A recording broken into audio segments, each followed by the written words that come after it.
Students, एडुविला point channel में आपका स्वागत है। आज हम करने जा रहे हैं कार्यपत्रक 20। ये कार्यपत्रक क्लास 6 सामाजिक विज्ञान हमारे अतीत भाग 1 से लिया गया है और ये पाठ 7वां पाठ है।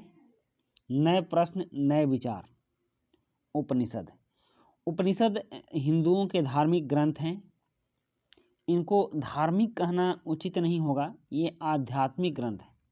अध्यात्म और धर्म में अंतर होता है। धर्म किसी संप्रदाय को कह सकते हैं या एक खास तरह के विचारधारा को धर्म कह सकते हैं, लेकिन अध्यात्म एक शब्द है, आप इसको ऐसे समझिए।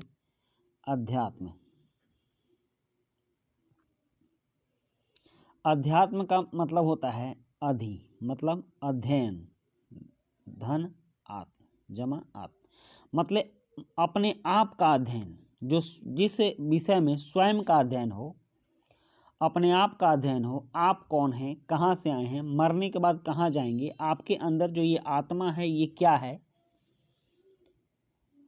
ये कहाँ से आई है, कहाँ से इसको ऊर्जा मिलती है, क्यों बोलती है, मरने के बाद ये आत्मा कहाँ चली जाती है। इन सब बातों के अध्ययन को अध्यात्म कहते हैं। और अध्यात्म किसी धर्म के बंधन में जकड़ा हुआ नहीं होता है। ओके, जबकि धर्म किसी व्यक्ति का खास विचारधारा हो सकता है। सही ढंग से जीवन जीने के लिए कुछ तरीके हो सकते हैं जिनको कि धर्म कहा गया है। लेकिन जीवन के बाद क्या होता है, जीवन के पहले क्या होता है, हमारी मूल प्रकृति क्या है, इन सभी बातों का अध्ययन करने के लिए जो शास्त्र है, जो विज्ञान है, आध्यात्मिक विज्ञान है, तो उस विज्ञान को हम लोग अध्यात्म कहते हैं। अध्यात्म में अपने आप का अध्ययन होता है और हमारे ऋषि मुनियों ने बहुत सारी आध्यात्मिक बातों का संकलन उपनिषद में किया है। उपनिषदों की संख्या 108 है। उपनिषद का शाब्दिक अर्थ है गुरु के समीप बैठना। गुरु उसको कहा जाता है जो शिष्य के अंदर ज्ञान दे।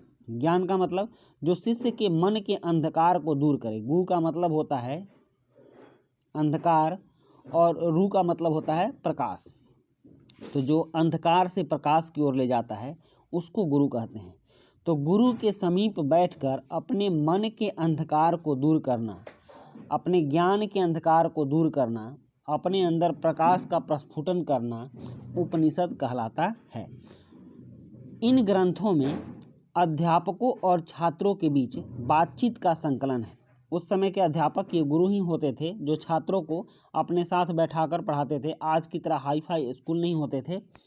और इनमें छात्र प्रश्न करते थे अध्यात्म से संबंधित, अपनी आत्मा से संबंधित, जीवन से संबंधित, और उन सभी बातों का जवाब इनके जो गुरु होते थे वो देते थे। इन विचारों को सामान्य वार्तालाप के माध्यम से प्रस्तुत किया गया है और इस संकलन को उपनिषद कहते हैं। उपनिषदों की संख्या 108 है। नेक्स्ट, जिस समय बुद्ध उपदेश दे रहे थे, महात्मा बुद्ध जिस समय उपदेश दे रहे थे भारत में, शायद थोड़ा पहले, उससे भी थोड़ा पहले अन्य विचारकों ने भी कठिन सवालों के जवाब खोजने की कोशिश की। कुछ ऐसे सवाल जिसके जवाब आज भी हम नहीं जानते हैं, लेकिन फिर भी हमारे समाज में कुछ ऐसे गुरु हैं, कुछ ऐसे व्यक्ति हैं जो उन सवालों के जवाब जानते हैं। तो उसी तरह अन्य विचारकों ने भी कठिन सवालों के जवाब खोजने की कोशिश की। बुद्ध के अलावा उनमें से कुछ मृत्यु के बाद जीवन के बारे में जानना चाहते थे। अन्य जानना चाहते थे कि यज्ञ क्यों किए जाते हैं। यज्ञ जो होते हैं बहुत भारी भरकम यज्ञ, उसमें हवन होता है, बहुत सारे क्रियाकलाप होते हैं, तो वह क्यों किए जाते थे हैं, इसके प्रश्न भी आते हैं। इनमें से कई विचारकों का मानना था कि ब्रह्मांड में कुछ अस्थाई है। वैसे देखा जाए तो ब्रह्मांड में कुछ भी अस्थाई नहीं है। ये जो हमारा शहर है दिल्ली, एक दिन ये भी समाप्त हो जाएगा, हम भी एक दिन समाप्त हो जाएंगे। हम जिस घर में रहते हैं वो भी एक दिन समाप्त हो जाएगा। जिस कार में हम चलते हैं वो भी एक दिन समाप्त हो जाएगा। यह सूर्य भी समाप्त हो जाएगा, यह पृथ्वी भी समाप्त हो जाएगी। तो उनके कहने का मतलब ये है कि ब्रह्मांड में कुछ अस्थाई है जो मृत्यु के बाद भी बचा रहता है। मतलब अगर किसी की मृत्यु हो जाती है उसके बाद भी वो बचा रहता है, वो मरता नहीं है। उन्होंने इसे आत्मा या ब्रह्म या सार्वभौमिक आत्मा में वर्णित किया है। सार्वभौमिक आत्मा का मतलब ये होता है यह एक ऊर्जा है, एक एनर्जी है जो किसी जीव के अंदर जब तक रहती है तब तक उसे हम लोग जीवित मानते हैं। यह एक सूक्ष्म, अति सूक्ष्म एनर्जी है जिसे हम लोग भगवान कहते हैं। तो उसी को ये सार्वभौमिक आत्मा कहता है और ये सब में होती है। जहाँ ये आत्मा निकली कि मृत्यु आई, तो सार्वभौमिक आत्मा के रूप में उस बात को कहा गया है कि यह कभी नष्ट नहीं होती, कभी मरती नहीं है। वे मानते हैं कि आखिरकार आत्मा और ब्रह्म दोनों एक ही हैं। मतलब कि ये जो हमारे अंदर जो आत्मा है यह ब्रह्म का ही अंश है। जब ब्रह्म बिखरते हैं तो बहुत सारी आत्माएं बनती हैं और पुनः ये आत्मा इसी ब्रह्म से निकलकर इसी ब्रह्म में लीन हो जाती है। इसी को यहाँ जन्म लेना कहते हैं। और जब यह आत्मा इसी ब्रह्म में मिल जाती है तो इसे मोक्ष कहते हैं। जिस प्रकार समुद्र से बादल उठते हैं और ये बादल धरती पर वर्षा कराते हैं, फिर यही वर्षा का पानी धीरे धीरे समुद्र में जाकर नदियों के माध्यम से बह के मिल जाता है, तो ये अपने मोक्ष को प्राप्त कर लेता है। तो उसी तरह आत्मा भी है, यह ब्रह्म से निकलकर पूरे सृष्टि में फैलती हैं और पुनः इसका यही लक्ष्य रहता है कि इसी ब्रह्म में जाकर मिल जाएं। तो इसी को हम लोग मोक्ष बोलते हैं और मोक्ष प्राप्ति का रास्ता बोलते हैं, साधन बोलते हैं। आत्मा सार्वभौमिक है, सभी जीव के अंदर होती है। तो वो है क्या, यही जानना वे लोग चाहते थे, जिसका संकलन उपनिषद में किया गया है। वे मानते थे कि आखिरकार आत्मा और ब्रह्म दोनों एक ही हैं।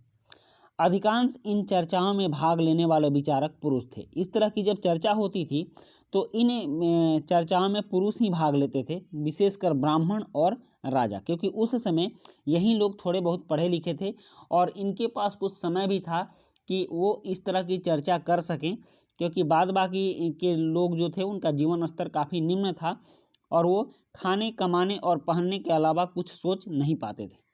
कभी कभी गार्गी जैसी स्त्री विचारकों का भी उल्लेख मिलता है, जो अपनी विद्वता के लिए प्रसिद्ध थी और राज दरबारों में होने वाली चर्चाओं में भाग लेती थी। उस समय भी कुछ जैसे गार्गी और मैत्रेयी ये स्त्रियां थीं जो विद्वान थीं और राज दरबारों में होने वाली चर्चाओं में भाग लेती थीं। तो गार्गी संहिता भी हमारे पास उपलब्ध है, मतलब हमारे समाज में है और पुस्तकालयों में मिल जाएगा। मैत्रेयी संहिता भी है। तो कुछ औरतें भी थीं जो विद्वान थीं और प्रसिद्ध थीं, राज दरबारों में होने वाली चर्चाओं में भाग लेती थीं। निर्धन व्यक्ति इन चर्चाओं में बहुत कम भाग लिया करते थे, परंतु कुछ अपवाद देखने को मिलते हैं। तो बच्चों, ये थी हमारी आज की वर्कशीट और इस वर्कशीट में हमें उपनिषद के बारे में जानना था। उपनिषद का मतलब गुरु के समीप बैठना होता है। इसमें ऐसे ज्ञान का संकलन है जो जीवन और मृत्यु से परे है और कुछ कठिन सवालों के जवाब गुरु से जानने की कोशिश की गई है और उस बातचीत को संकलित कर इस ग्रंथ में रखा गया है। अब इससे संबंधित कुछ प्रश्न हैं। यहाँ 3 प्रश्न दिए गए हैं। उपनिषद शब्द का अर्थ क्या है? विचारक किन सवालों के जवाब खोजना चाहते थे? उस समय की एक महिला विचारक का नाम बताइए। तो चलिए इन प्रश्नों के उत्तर करते हैं। पहला प्रश्न है, उपनिषद शब्द का अर्थ क्या है? तो इसका अर्थ है, उपनिषद शब्द का अर्थ है गुरु के समीप बैठना। और दूसरा प्रश्न है, विचारक किन सवालों के जवाब खोजना चाहते थे? तो इसका उत्तर है, विचारक मृत्यु के बाद जीवन के बारे में जानना चाहते थे तथा यज्ञ क्यों किए जाते हैं, इन सवालों के जवाब खोजना चाहते थे। और तीसरा प्रश्न है, उस समय की एक महिला विचारक का नाम बताइए। तो इसका उत्तर है गार्गी। उस समय की महिला विचारक थी गार्गी। तो इस तरह से हमारी आज की वर्कशीट समाप्त होती है। मिलते हैं नेक्स्ट वर्कशीट में। Thank you.